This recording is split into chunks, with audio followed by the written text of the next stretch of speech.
Portanto, já o meu pai já era bastante crescido e até já colaborava em muitas revistas e jornais, em poesia. E a tia Ofélia, portanto, estava sempre em casa da minha avó, porque a minha avó só tinha aquele filho único, e ela foi muito criada junto com o meu pai, porque eram como irmãos, Portanto, acompanhavam-se um ao outro, e o meu pai também desenvolveu muito o intelecto da Ofélia, na medida em que era ele que dizia os livros que ela devia ler, e estava sempre com ele em casa, que eu hoje no Possível, casa da minha avó. E entretanto, a minha avó recebia-os lá em casa, os amigos todos, vinham-nos que eram do escritório. Portanto, sua avó e irmã da Ofélia.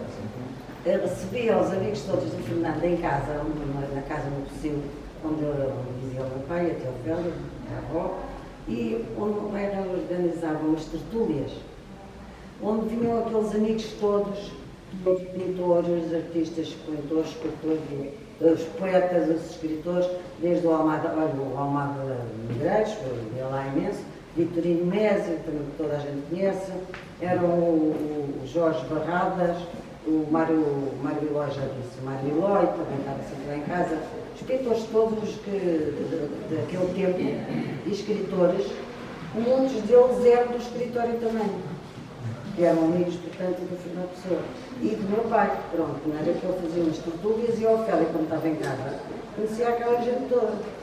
Portanto, ela habituou-se a conviver com aqueles artistas todos que estavam sempre juntos, e o Fernando também, porque o Fernando Pessoa era sempre o último a chegar lá à casa, entrava muito timidamente, cumprimentava toda a gente muito cerimonioso, era assim de cumprimentar, não era de aperto de mão nem nada, cumprimentava, depois retirava-se sempre um bocadinho. E depois eu estava ali, depois o meu pai não queria que ela assistisse depois às tertúlias, porque aquilo às vezes era política e ela não estava muito interessada, outras vezes discutiam imenso, irritavam-se aos outros e ele não queria que ela não era para meninas. No fundo não era para meninas, pronto. Eles eram só homens. Mas tiveram sempre um ambiente muito amigável, porque mesmo depois de acabarem o namoro, o Fernando ainda ia a estas tertúlias. E o meu pai, que portanto já era muito amigo do Fernando, tinham já uma grande ligação. Pronto, ficava sempre com a tia Ofélia, e depois as pessoas começavam a sair embora, e o pai, a tia Ofélia e o Fernando ficámos numa salinha à parte, onde ficavam depois a conversar os três. Falaremos melhor disto no seguinte, temos lá um livro também do Carlos do Carlos Queiroz, e já continuamos esta conversa. Como falava de discussão, sugeria que passássemos ali à grande conturbação dos heterónimos, não tanto como eles discutiam entre eles, mas então vamos começar, acho que precisamos de as pernas fáceis do favor.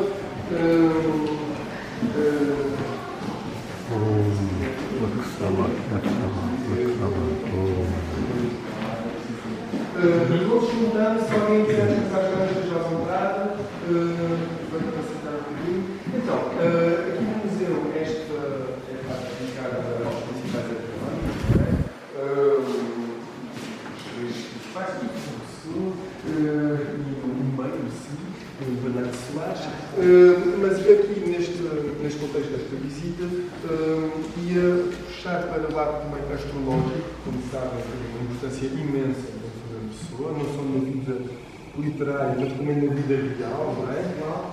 Exatamente, e é neste contexto, aliás, começando por esta curiosidade que é o Pessoa, tem o seu aniversário 13 de junho, portanto é o mais 13 de 88, 1988, e a Ofélia fazia anos no dia 14. Portanto, e perguntar de que forma é que a astrologia teve este impacto ou não e que discussões é que tinham entre eles acerca desta curiosidade. Eles, para já tinham alguém. Depois, o signo deles é um bocadinho incompatíveis as pessoas. Isso é um menor, talvez tenha afetado de alguma maneira a relação deles. Então, não sei mas a outra era uma mulher de um embaraço enorme, era muito extrovertida, alegre e bem disposta. O Fernando era exatamente o contrário. sério, muito cerimonioso, muito discreto e pior que discreto era secreto. Para ele tudo era secreto. Andou a ler ainda há bocado uma frase dele, ainda há bocado não, uma frase dele em que, eu até escrevi, mas não consultaste. O Fernando Pessoa não gosta que se saiba dele, não gosta, dizia ele próprio, não gosta que se saiba dele. Emociona-se, não gosta que vejam as suas emoções. Ele emociona-se, mas ele não se emociona nem por dentro, nem por dentro. E mantinha os segredos em segredo toda a vida dele com a Ofélia. Era um segredo enorme, ninguém sabia que eles namoravam. Ninguém sabia, só o meu pai, a minha casa, a avó e as pessoas da casa, mas tudo aquilo muito secreto. E ele mantinha e quis manter sempre tudo muito secreto até ao fim. Até porque há uma história também que a Ofélia já tinha um namorado, não é? A Ofélia já trazia um namorado com ela, quando conheceu o Fernando. Trazia um namorado que ela conheceu neste colégio dela, andou da Mademoiselle Deschamps, e o rapaz, 17 anos, que estava em pintura. Porque ela, a certa altura, abriu as portas a alunos das Belas Artes. Foi outra coisa maravilhosa na vida da Ofélia. Foi aquela abertura aos alunos das Belas Artes. Ela era a única rapariga. Mas como ela era a mais nova de 8 irmãos, estava muito habituada aos irmãos todos, nunca se falou nada. Só que pensou um dia com ela, com tantos rapazes aqui, algum me há de fazer a corte.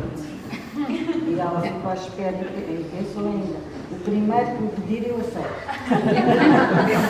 Ela combinou com ela própria, ela era assim, era muito decidida. O primeiro que me pediu namoro foi um rapaz chamado Eduardo Alexandre da Cunha, que estava em pintura, que lhe pintou o retrato. E era um rapaz normalíssimo daquela época, ela disse que ela era muito extravagante, andava sempre vestido de preto, chapéu preto e colete preto. Estava menino das Belas Artes, muito modernaço. E ela achou-lhe graça, pronto. Tinha um irmão chamado Augusto, que dava escultura, que também se apaixonou por ela. Só que era muito tímido e nunca disse nada. Mas era uma paixão tão grande que começaram a desentender-se os dois irmãos. Foi um drama familiar, porque o pobre Dom Augusto, a certa altura, adoeceu. Depois até o Teofila também adorava dizer, coitado, morreu de desgosto. Como sabem, desse desgosto. Mas naquela altura pensava-se que sim, pronto, e se calhar até se não tinha. E ainda? E acontece? Então não acontece? Desgosto de amor. Mas é uma referência que aparece numa das primeiras bilhetes ou cartas ciumentas, não é? Vivo na rua com aquele rapaz, decide lá, não é? Sim, ele era ciumento. Olha, não gostava que ela usasse botas, nada, não usava botas. Detestava que os amigos fizessem comentários dela no escritório. Hoje o Pantorra estava a fazer olhinhos.